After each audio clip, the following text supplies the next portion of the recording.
Okay, so may bagong phone na naman ng Infinix. Ilang buwan na rin akong hindi nakakapag-review ng phones nila at this time, mukhang pasabog na naman to. Now, hindi pa ito yung full review video natin. Medyo limitado pa yung mga pwede nating pag-usapan. Pero sasabihin ko na lahat ng specs at yung mga bagay na ine-expect ko dito. Wala pa nga lang yung benchmarks at hindi pa rin pwedeng sabihin yung presyo. Pero ang kinaganda dito, dating gawi tayo, 1,000 pesos ulit sa unang makakahula ng SRP at promo price nito dyan sa comment section. Again, dapat dalawang presyo yung comment, SRP tsaka promo price. Isang hula lang kasi yung unang comment nyo lang yung i-count ko. Tapos, hindi ko rin isasama yung mga edited na comments. I-announce natin yung panalo sa full review video. So, dapat abangan nyo rin at subscribe para hindi mo yan ma-miss out.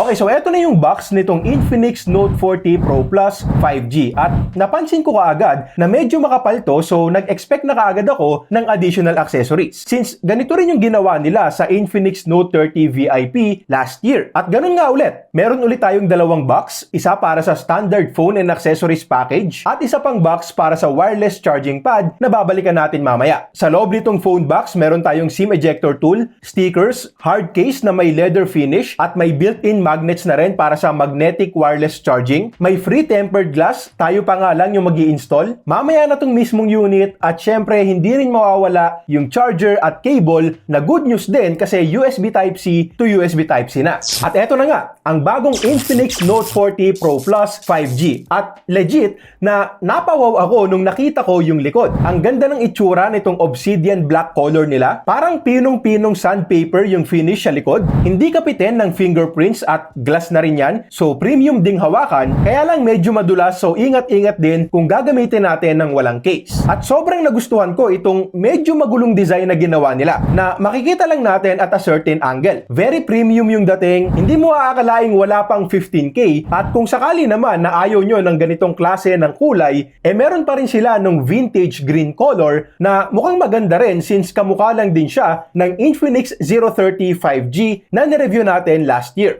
At posible nga rin palang magkaroon ulit sila ng racing edition para dito. Makikipag-collab ulit sila with Designworks na una rin nating nakita last year sa Infinix Note 30 VIP Racing Edition. Sa kanan nakalagay lahat ng buttons. Medyo manipis pero madali lang makapa at hindi rin mushy. Sa taas makikita natin yung Sound by JBL logo. So may partnership ulit sila with JBL. Mamaya babalikan natin. Meron na ring IR blaster pang control sa mga appliances, noise cancelling mic, tapos sa baba naman, meron tayong dual SIM card slots, primary microphone, USB Type-C port, at yung primary speaker. Now, in terms of comfort naman, may konting bigat pero hindi naman yung tipong nakakangalay gamitin since less than 200 grams lang naman. Okay pa rin for one-handed use, lalo na't payat lang yung phone natin. So, kahit na malaki yung display, komportable pa rin tayong makakapag-type ng isang kamay lang. At legit na nagiging problema yan minsan sa mga gumagamit ng malalaking phones. For sure, alam nyo na may mga pagkakataon na may hawak yung isang kamay natin tapos gusto nating mag-chat at ang hirap kapag sobrang laki ng phone. Dito hindi ganun. At siya nga pala, may official IP53 rating na rin to. So kahit papano meron din tayong proteksyon sa mga talsik-talsik ng tubig. At may Corning Gorilla Glass protection na nga rin pala yung display. Hindi nga lang nabanggit ng Infinix kung anong klase ng Gorilla Glass. At speaking of display, meron tayo ditong 6.78-inch 10-bit 3D curve AMOLED display na may 120Hz refresh rate at Full HD Plus na resolution. Again, pahaba yung display natin, payat, manipis lang yung top and bottom bezels, saktong laki lang yung punch hole for selfie cam, at again, mas gusto ko ang flat displays.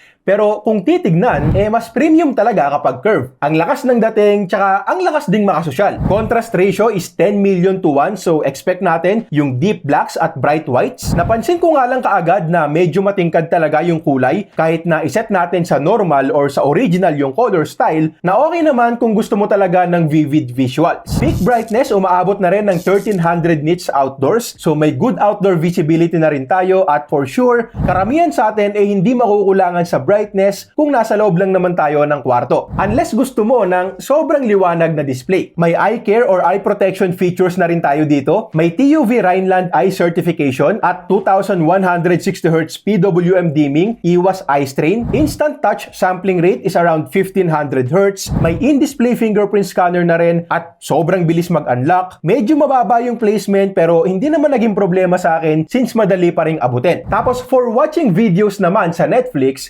susubukan ko pang manood ng mga anime and TV series pero mention ko na rin ngayon na naka-Widevine L1 naman to so wala rin tayong problema sa sharpness and playback resolution. Now again, naka-dual speakers, sound by JBL tayo tulad lang din sa Infinix Note 30 series nila last year. At ire-reserve ko muna yung comment ko para sa full review. So, eto na lang muna yung sound quality kumpara sa iPhone 15 Pro na halos 6 times ang presyo. Keep my head up when I act, head up that's a fact, never looking back, I'ma keep myself on track. Keep my head up when I act, head up that's a fact, never looking back, I'ma keep myself on track. Keep my head up staying. Okay, so next naman natin pag-usapan yung pinaka-pinagmamalaki ng Infinix dito. Battery and charging. 4,600 mAh yung battery capacity at alam kong yung iba sa inyo ay tataas ka agad yung kilay kapag sinabing below 5,000 mAh yung battery, pero sa full review, ipapakita ko sa inyo yung maganda-gandang resulta ng PC Mark battery test natin. Mataas-taas din yung SOT kumpara sa ibang mga mid-range phones kahit na 5,000 mAh yung iba. So makikita rin natin doon na bukod sa mismong battery capacity, may ibang mga factors pa rin para sa mas mataas na screen on time. Yung charging time naman, eto medyo nakakatuwa kasi usually kapag nire-record ko yung charging time ng phone na tinetest ko, 0% i-charge ko tapos magsiset ako ng alarm for 30 minutes. So, babalikan ko kapag nag-alarm, ire-record ko kung ilang percent na tapos aantayin ko ng mapuno. Dito nung binalikan ko after 30 minutes, puno na kaagad. So, sa ngayon, hindi ko pa masasabi yung eksaktong charging time from 0 to 100%. Pero sobrang bilis nga lang kasi dahil less than 30 minutes nga lang, napuno na kaagad. Yung wireless charging natin ay 20 watts na kahit na mas mataas sa 15 watts ng iPhone and S24 Ultra, syempre hindi pa rin kasing bilis ng wired charging natin. Take note din na included na yung wireless charger kapag bumili tayo. So, salungat na salungat din sa mga malalaking brands na hindi na naglalagay ng charger sa box. At ngayon pa lang, sabihin ko na rin na yung magnetic wireless charging feature na ino-offer ng Infinix sa atin para dito ay hindi talaga kapareho nung MagSafe charging feature ng iPhones. Kasi walang magnet itong mismong phone. Yung case lang ang may magnets, so kung susumahin, meron lang tayo ditong phone na may wireless charging feature at case na merong magnet. Para naman sa camera, meron tayong 108 megapixel main shooter with OIS, may dalawang extra 2 megapixel sensors at 32 megapixels naman yung pang selfie. Mapapansin nyo rin yung ring light style na flash dito sa likod. 4 na LED flash yan at tulad lang din sa karamihan ng mga Infinix phones, meron din tayong flash sa harap na makakatulong sa mga nighttime selfies natin. Ito yung mga photos and videos na nakuha namin dito.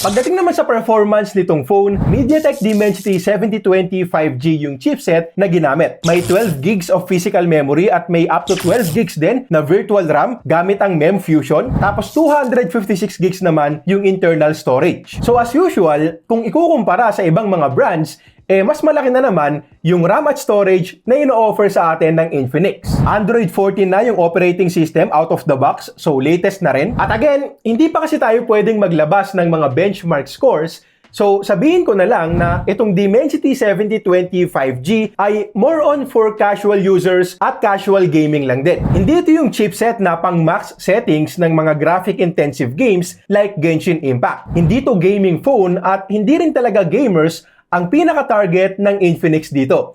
Mobile Legends, yan, pwedeng-pwede. So, eto na lang din yung konting gameplay natin para magka-idea kayo.